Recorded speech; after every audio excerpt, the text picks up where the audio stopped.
باب مقاسمة الجد مسئلہ ذکر کئی وراثت و تقسیم د نیکه سره.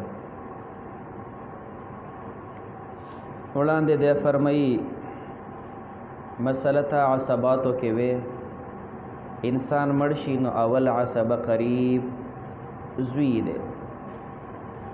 او چې دا سلسله نه وي بیا بره پلار دی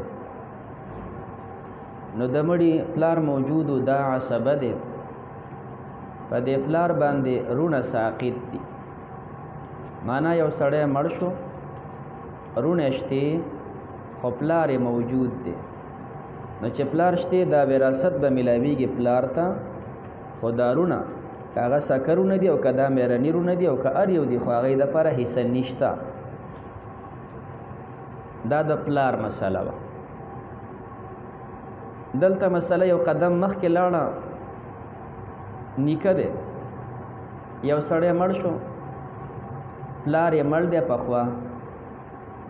خو نیکه یې شته د دې نوصي په دې مال کې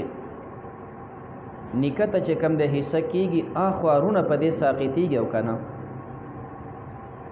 نه یو سړی دی د هغه نوصي دي ډېر 4 نوصي دي یو نوصی مړ شو او د دې الکانو پلار مړ دی نیکه شته اوس دا یو نوصی چې پکې مړ شو نه دا وراثت به نیکه ته ورکو او که د دې نوصي دي رونو ته به ورکو.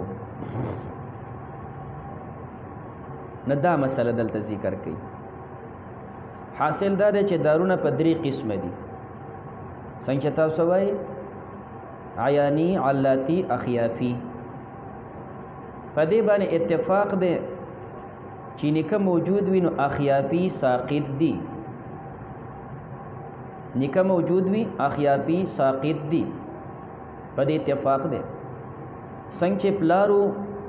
اخیافی او حصہ نشو اغسته نو چې نیکه موجود دی دا اخیافیرونه هم ساقط دي دوی حصہ نشي اغستلی.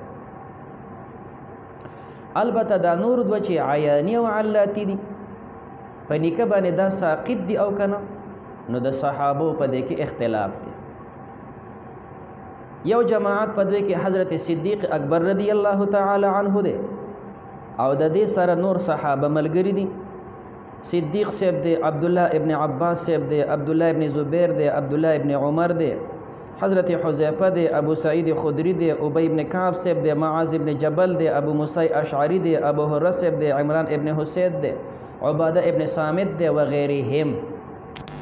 د دې حضرات رایه دادا چې څنګه پلارو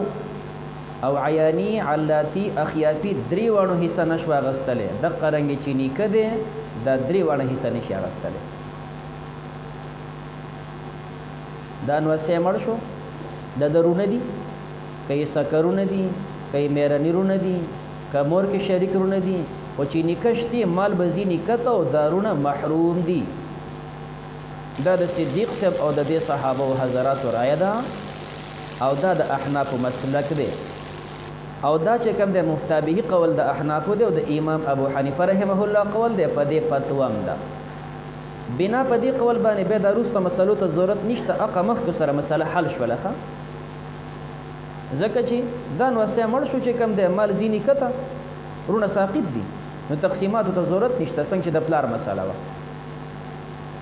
دا یو رایه وه. دویمه رایه د صحابه د زید ابن ثابت صاحب ده او د دوی سره د ملګرو صحابه ده. دوی وایي چې په پلار باندې خو 3 وانه رونه ساقطو په نیکه باندې صرف یو قسم رونه ساقط دي چې اخیافي دي خو د عیانی علاتی دا نه ساقطېږي. نیکه باندې عیانی علاتی نه ساقطېږي. نیکه موجود دي نیکه ته به حصه ورکوو خو دارونه چې کم دی به عیسی علی دا سړی مړ شو چې کم دی او دی 3 رونه دي خپل د دې نوصي سره او نیکه دی نو نیکه له به ته حصه ورکوو او دا خپل رونه چې کم دي که عیانی دي او که علاتی دي دوی ته به پکې څه حصه ورکوو خو ساقطوونه. دا د زید ابن ثابت صاحب د هغه سره د صحابو او بل طرف ته لاندې د شافعي صاحب او د مالک صاحب او زمونږ د صاحبینو قول اوم دی. دلته چې کوم مسائل ذکر کیږي دا تقریبا په عمدي مذهب باندې ذکر کیږي مخکینی مذهب باندې ضرورت نشته دا خو ساقط دی اوته وینو نو ګیا دا زموږ د صاحبانو قول دی نو دوی نکاح سره رونو ته حصہ ورکوي نو چې رونو ته حصہ ورکو نو څنګه ورکو نو طریقه ته ذکر نو فرمای باب مقاسمه الجد تقسیم د نکاح قال ابو بکر الصدیق صدیق سے فرمای رضی الله عنه ومن تابعه کم چې دا غسر ملګری صحابه دي دوی وی بنو الاعیان و بنو العلات سکرونا میرنی رونا لا یرثون مع الجد چې نکاح موجود وي د وراثت نشي اغسته دا ساقط دی لکه څنګه چې اخیافي ساقطو او هذا قول ابي حنیفه دا د امام ابو حنیفه رحمه الله قول دی و به یفتا او عمده قول باندې فتوا او راجح قول عمده دی یو بنا په دې باندې دلته بیا د باب کې د دې ذکر ته وړاندې ای ضرورت نشته دا په شان د اب دی او الته مسله مخکې دی ویلې ده البته وقال زید بن ثابت زید ابن ثابت سے فرمای رضی الله عنه او د سره چې کوم دی نور حضرات ملګری حضرت علی صاحب سره ملګری دی عبد الله ابن مسعود صاحب سره ملګری دی وغيرهم دی وی یرثون مع الجد دا عیانی علاتی وراثت حاصلولی شي د نیکه سره او هو قولهما دا د صاحبانو قول دی دا د صاحبانو قول دی دی ول وراثت ورکي نکله ورکي او د عیانی علاتی ول ورکي خجی اوس را شو دا دویم قول باندې بده مخکې خبره چیړي نو مسائل د جد په دوه شقه منقسم دي دی جد سره چې کم دی رونه راغلي دي او جد دی آیا د دې رونو نه او د جد نه علاوه د دوی سره زی سهم شته یعنی دا څه کس ور سره شته چې هغه د فرض حصہ وي دې ته زی سهم وي نکاح خو عصبه ده رونه خو عصبه دي د فرض د خو زی سهم نه دي یعنی دوی فرضي حصہ خو نشته دا خو عصبه دي نو د دې باب مسائل په دوه شقه منقسم دي یو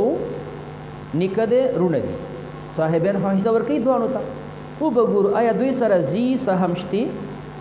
او که وسره نشته که زی سهم ور سره نه دا یو باب مسائل شو او که زی سهم ور سره وی دا دوه مسائل شو د باب اول ته نراواله نکاح راغله ده صاحبان حصہ ورکي دا کم کس چې مړ دغه سرونه دي دا غوي سور کو خود دوی سره بل د کس نشته چې هغه د لپاره فرضي حصہ وي یعنی زی سهم وسنشته نه پدې کې به وګورو دې پلار ته چې موږ ورکو په دوه کارونو کې چې کوم غوړ او عقب ورکوله او به ګورو کچاري دې پلار د دې نکاح د پاره د دې نکاح د پاره چې کوم دې په دوه کارونو کې کوم څه غوړ او عقب ورکو یو مقاسمه کدا ول غوړ مقاسمه کو دویم ثلث د کل مال په دې دوه سيزونو کې کله دې نه کده پر کم غوړ او اقور کو او کدوړه برابرو به چې ته په کم عمل کړو تا ته می وې چې د باب مسائل په څو قسمه شو دوا کپی کر کوا چې لار د نور کنيش نکده ورونه ور سره دي کني کده او کده عصبه دي دې زی سهم خو نه دي آیا دوی سره بل زی سهم شته کنه کو سره زی سهم وی دا رستو کا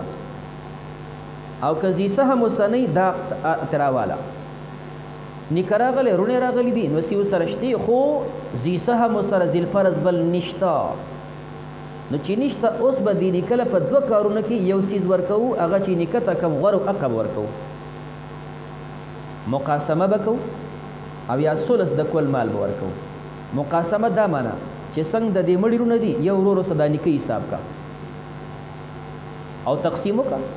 کدا ولا غوړه و ډیر مال رسیدو جدا ورکو او کنه دینی کته خیر په ثلث د کل مال کیو ته بل دا ورکو مثالونه ذکر نکاح موجود دی او دوه وسید یو نصیحت مرش نکاح موجود دی دوه وسیو یو نصیحت نه مرش اوس یو نصیحت پاتې شو د مړي رور پاتې شوی دی او یو سره نکاح دی نو دلته مقاسمه غوړه ده دا نکاح د دې مړي ضرور په شان ترور وګرځاوه گویا الته یو تنه مړ شو دور نه پاتې شو نو مال بدوځي کې نیم په نیم د نکاح شو نیم د مړي ضرور شو نو په مقاسمه کې د نکاح سو واغستو نیم مال واغستو او کچری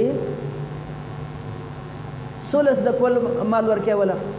نو بیا به داسې کې چې دا یو خو مړ شو دا مال غوړ مال براوالي دا به درې ځای کې سولس به ورکې نیکته او دوی سي به پاتې شي د مړي د رور ته په طریقې د عصوبت باندې نو اوس خو نیکتاوانو کو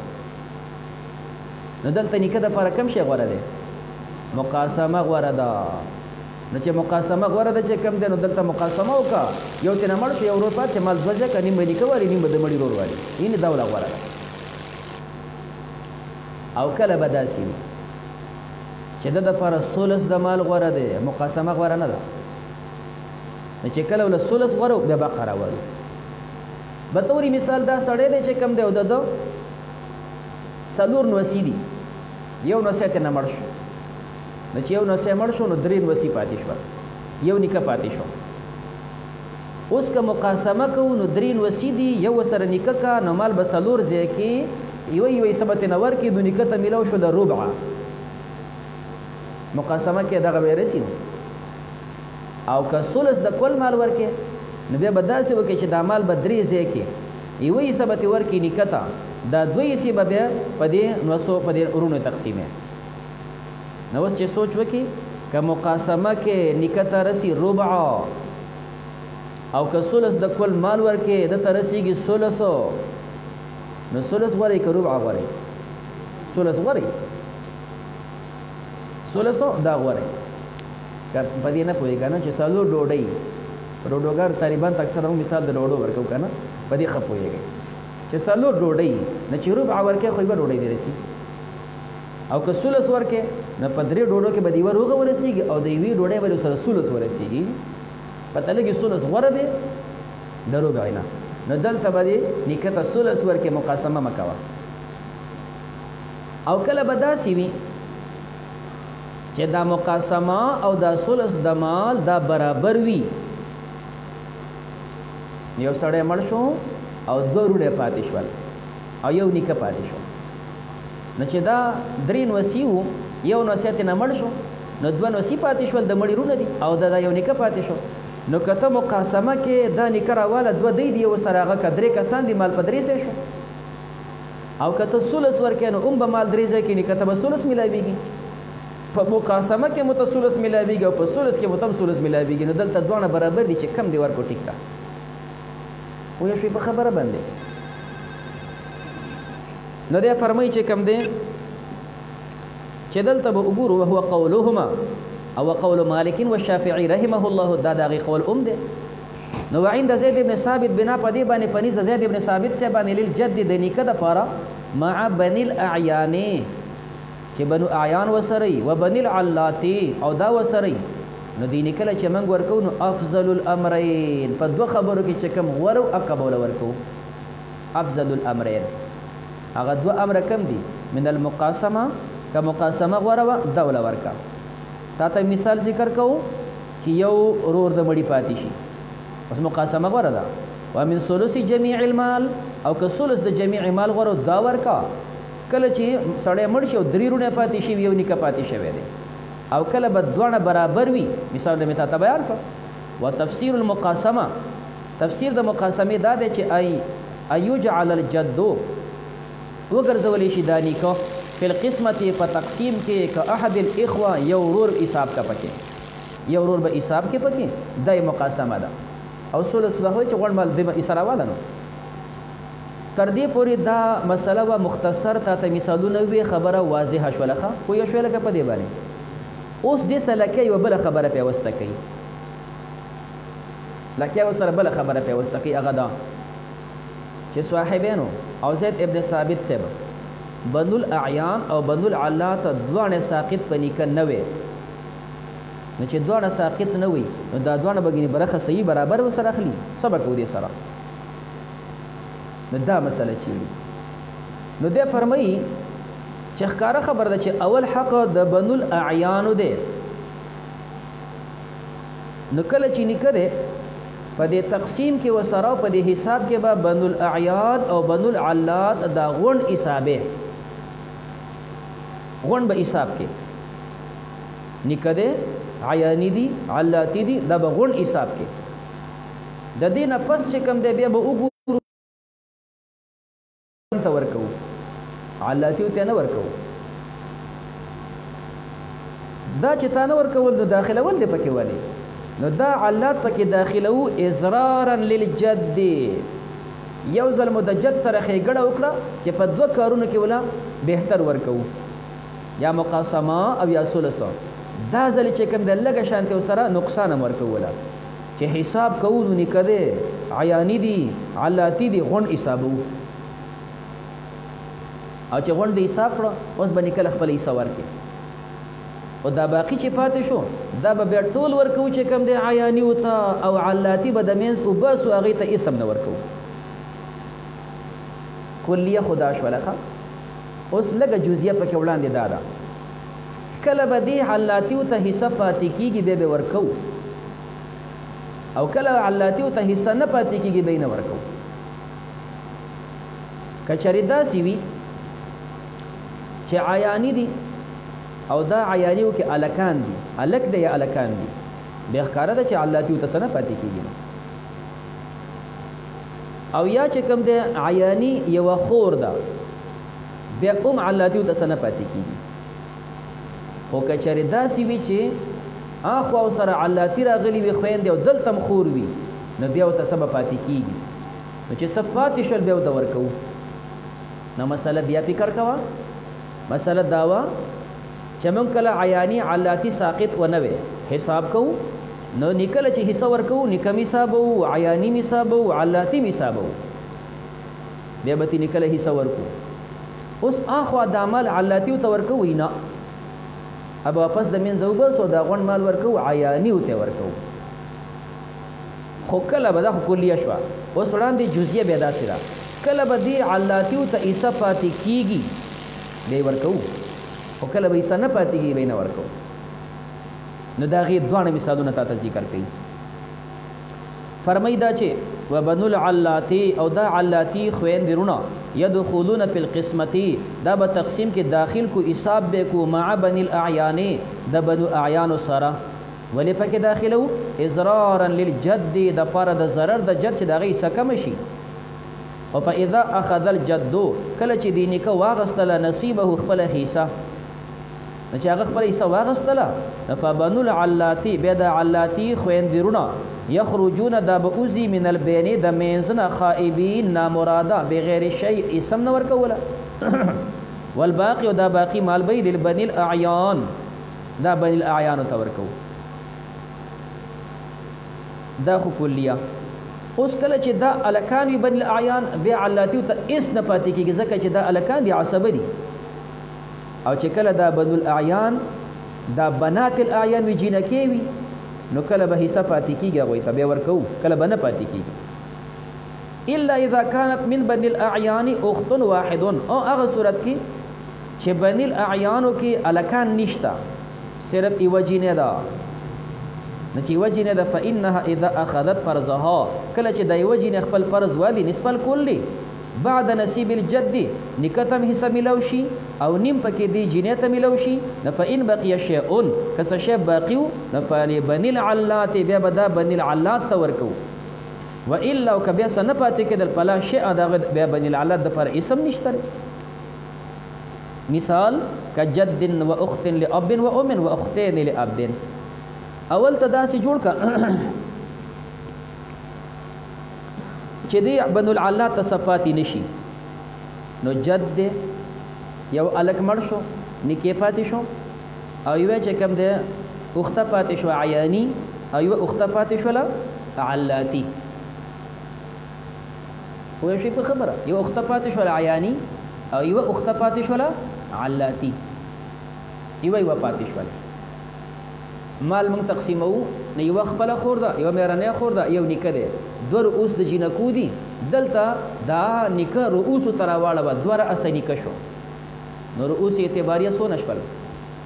4 شو نصف پکې ورکه نیکه ته ځکه دله مقاسمه غوره دلته مقاسمه وله غوره ده که نو نصف پکې ورکه نیکه ته په 4 کې به 2 ورکې چا ته نیکه ته او نصف پاتې شو دا نیم به ورکې عیاني خور ته ځکه نیم هغه غستی شي خور ده مال غون ختم شو نو چې مال ختم شو دی علاتی خور ته څه پاتې شول نه اینې څه به کل نه پاتې کېږي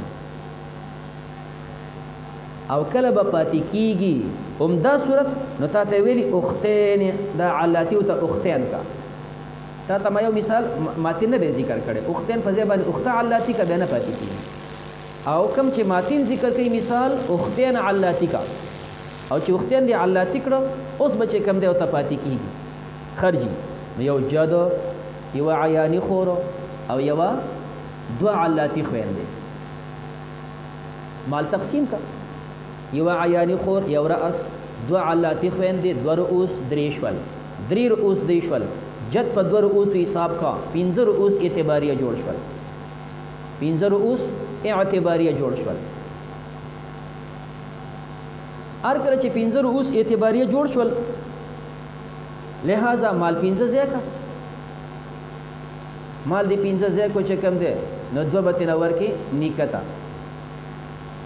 باقي پاتې شول دا خپل عیاني خور دله تېنه ورکه نیصف ځکه چې د هغه نیمه مال کېږي نو دوه نیم به تېنه ورکې د 15 نه دوه نیم د هغه نو نیم پاتې شو نیم به اوس ورکې علاتی خور ته علاتین دوه دي دا به دوی له ورکې خج هر کله چې تا نیم تېنه ورکو علاتی دوو ته دوه نیم دې ورکړه عیاني ته مسله کې کسر نسبي رالی او چې کسر نسبي رالی دا غونډ به والی جنس د کسورو ته نو مسله و د 15 نه کسر نسبي دا نیم دی نو په ډبل یې که نو مسله لاړ 10 ته نو 10 شوله اوس چې د چا حصه وه د اصل نه هغه په دې مضروب چې نصف دی په دې کې ضربه وه د 15 نه د نیکه سره و دوه په دوه کې ضرب که نو دو به 4 شي د 10 نه به 4 ورکړي نیکه ته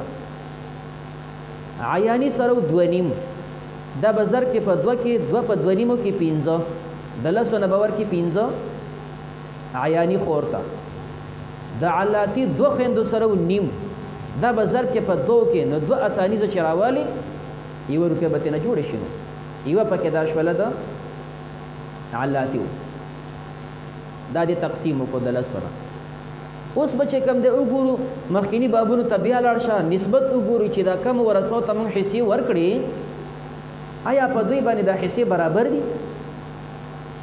نو چې نیکه ته مو کتل نیکه د یو اغستی سلور دی استقامت عیانی خور و یوا اغستی 15 دی په دې استقامت اخیافي خویندې دي دوا اغسته یو دی په دوی کسر دی اخیافي خویندې دي دوا اغسته یو دی په دوی کسر دی قانون دی وی کل رؤوس د من انکسر راواله او ضرب کا په اول د مسلې او په اصل او په رد د مسلې کې دلته مسله 10 ته تللی وه کل رؤوس د من انکسره دوه دي دا ضرب کوي په 10 کې نو دو په 10 کې 20 نو مسله 20 ته لاړه اوس چې د چا حصه وغه راواخله بیا په دې مضروب کې چې دو دی ضربه وه نیکه سره و 4 ضرب که په دې دو کې 4 دونې 8 د 20 نه به 8 ورکو نیکه ته عیاني سره و 5 ضرب یې 2 کا 10 دا به ترې ورکړې عیاني ته او د علاتی سره و یو 1 ضرب 2